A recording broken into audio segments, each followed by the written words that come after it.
Hi, it's Loxton here. In this video, I'm going to share with you what I consider to be the optimum conditions for closing to enable you to close more deals. Now, you might say to me, why should I put in place conditions for closing? Why not follow the adage, always be closing, and basically close the first opportunity that I sense. And if the customer then comes back to me with objections, I can kind of one by one overcome those objections and finally proceed with the deal. Now, hey, I'm a great believer in closing, surfacing objections as a result of that closing attempt, overcoming those objections, and then finally closing, maybe with a different close. I'm a great believer in that. I think it's a very powerful approach. But think about it like this. If you try and close what the customer considers is too early in their eyes, you risk losing credibility.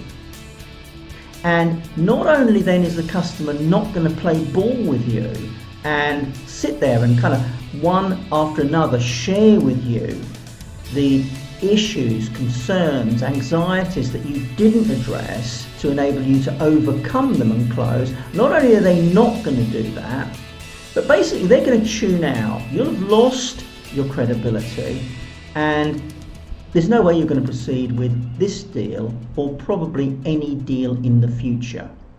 So understanding and putting in place these optimum conditions for closing before you make a closing attempt is greatly going to enhance your chances of success. Sure, if at the beginning of the conversation the customer says to you, where do I sign? Hey, you're not going to sit there, are you, and spend ages and ages going through establishing those conditions for closing. You're going to close there and then, aren't you? But hey, come on, that situation is a rarity. Typically, what you need to do over the course of the meeting or the course of developing the relationship over a series of meetings is gradually move from a position of introduction to the stage where the customer is comfortable with you and is willing to proceed with you. Now, when we're putting in place these conditions for closing, what we're really doing is we're identifying the customer's buying needs and we're addressing them before we attempt to close. And typically when we think about buying needs, we think about what I call our logical buying needs. Does it make sense to proceed with this company, with this individual, with this service, with this product? Does this make sense buying needs? Now, they're important, and I'll come on to those in a moment. But equally, if not more important in some cases, are what I call a customer's emotional buying needs. And these buying needs are not based around, does it make sense for me to proceed? They're based around, how do I feel about proceeding?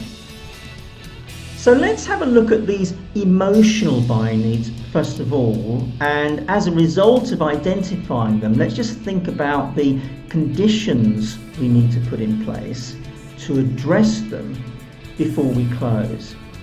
And the first of these is to do with your credibility, sometimes called trust, gaining trust. I prefer credibility. I think credibility is easier to establish than trust. I think trust is important, but I think it takes longer to develop trust than it does credibility. What you're going to need to do and ensure is in place is that you have credibility with your customer. Not just you personally, but your service and your product, or service or your product, and your company, as well as you as an individual. So credibility is an emotional buying need that we need to satisfy. And hey, the way we can do that, the way we can put that condition of satisfying in place is to share information, isn't it? Share relevant information about what we've done, what we've achieved for other customers, to tell stories. So that's the first buying need to address, establishing your credibility. The second buying need is to do with your likability. And hey, we like to do business with people that we like. We feel more comfortable with that.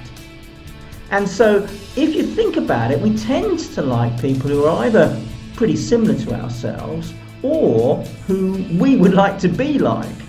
And if that's the case between you and your customer, either you're similar or maybe you kind of sense that they have some level of respect for you, they'd like to be like you for some reason, you're probably in a good place. That condition is probably in place.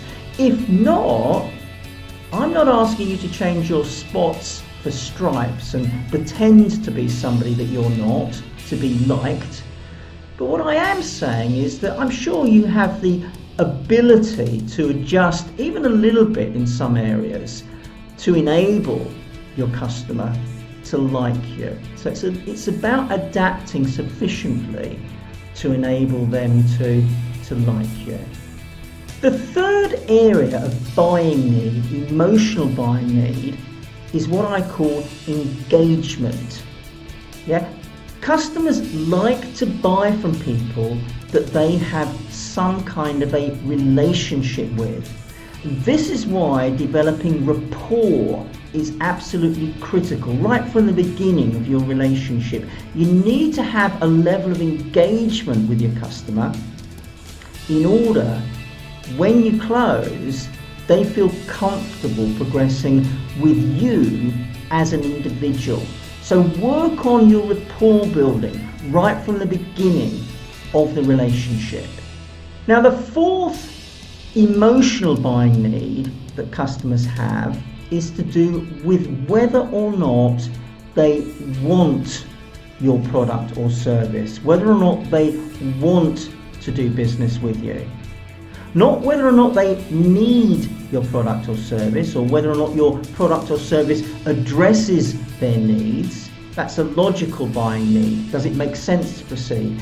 This is an emotional buying need. Do they want to do business with you?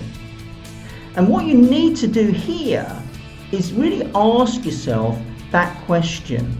How have you positioned your product or service? Is it purely in a kind of logical way, or have you positioned it, honestly, with integrity, but have you positioned it in such a way that it's kind of connected with them on a deeper level, so that they can see not only that your product or service is going to address their checklist of logical needs, but it kind of does something for them or for their organization above and beyond that, making them want your product or service, or making them want to have some kind of relationship with you. Let's take a look now at those logical buying needs. And the logical buying needs are going to be driven by the customer's needs and their situation. So what we need to do is openly identify what their stated needs are and share with them how we will address them. So we're basically developing, if they haven't already developed it, a checklist, and then we're sharing with the customer how we are addressing each item, ticking off each item on the checklist. That's how we address their logical needs. Now, one other logical need to think about, and that's creating, if it doesn't exist, or if it does exist, then highlighting it, identifying it and highlighting it, urgency. Because what we are going to ask them to do in a moment is proceed with the deal.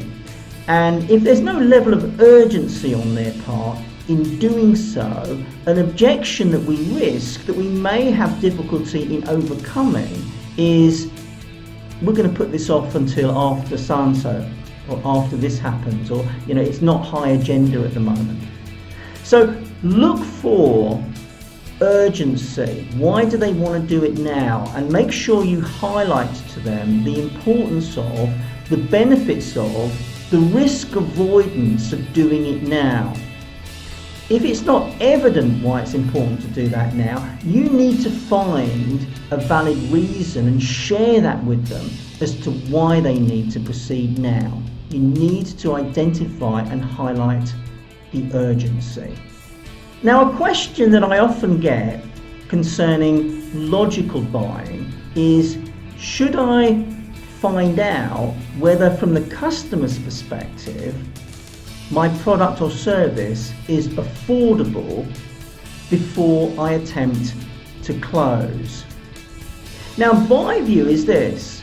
My view is, providing you've properly qualified your customer, you've targeted and then you've qualified. So in other words, you're trying to deal with a company or an individual who fits your ideal customer profile, and your ideal customer profile will be a person or a company who can afford your product. Providing that's the case, they meet that profile, I wouldn't ask them whether what you're proposing is affordable. I think what you're doing if you do that is, I think you're inviting them to either reconsider the expense or to negotiate with you. I would much rather attempt to close and then have a pushback that they say it's too expensive, rather than ask them up front, can they afford it? And then basically that prompts that pushback. Now, hey, when you get that pushback after having attempted to close, sure, you need to address it.